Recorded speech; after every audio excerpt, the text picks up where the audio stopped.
Thiruthuraipoondi வேளாட் house நம்மள்ட்ட வந்து பார்த்தீங்கன்னா பல்சர் 150 BS3 மாடல். இதில் இன்ஜின் சவுண்டு வந்து எந்த அளவுக்கு ஒரு மோசமாக இருக்குன்னு பாருங்கள்.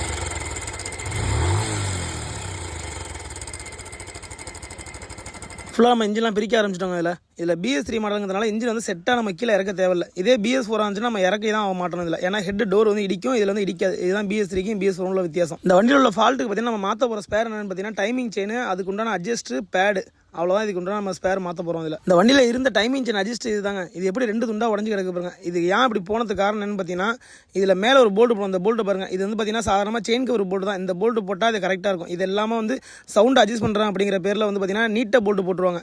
அதாவது ஒரு இன்ச்சுக்குள்ள போல்ட்டு போட்டுருவாங்க. அதை போட்டதுனால தான் அந்த அட்ஜஸ்ட் வீணாக போனது. அது இல்லாமல் டைமிங் செயின் பேடு எல்லாமே போனது இதனால தான். இதில் வந்து டைமிங் செயின் பேடு பாருங்கள். இதில் பழசுக்கும் புதுசுக்கும் உண்டான வித்தியாசம் உங்களுக்கு நல்லா தெரியும். இதில் பார்த்தீங்கன்னா ரைட் சைடில் உள்ளது பழசு, இதில் பார்த்தீங்கன்னா வெறும் இரும்பு தான் இருக்கும்.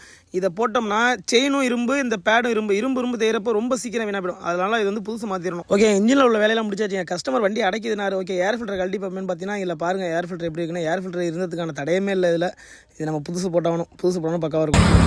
ஓகே அண்ணா, சவுண்ட் எப்படின்னாக்கு? சவுண்டுக்கு தேவை பரவாயில்லண்ணா. உங்கள் ஊரில் எவ்வளோ கேட்டாங்க? எங்கள் ஊரில் அமௌண்ட் 6 ரூபா 7 ரூபா வருந்தாங்க. சரி, எத்தனை நாள் ஆகுனாங்க? 1 வாரம் ஆகுன்ட்டாங்கண்ணா. சரி, இப்போ நம்மள்ட்ட வேலை பார்த்தீங்க எவ்வளோ நேரம் இருக்குது? எனக்கு என்ன 2 வாரத்தில் வேலையை முடிச்சு விட்டீங்கண்ணா. சரி, ஓகே. உங்கள் சவுண்ட் இன்ஜின் சவுண்ட்லாம் ஓகே தானே? திருப்தியாக இருக்குது. சரி, ஓகே. ஓட்டு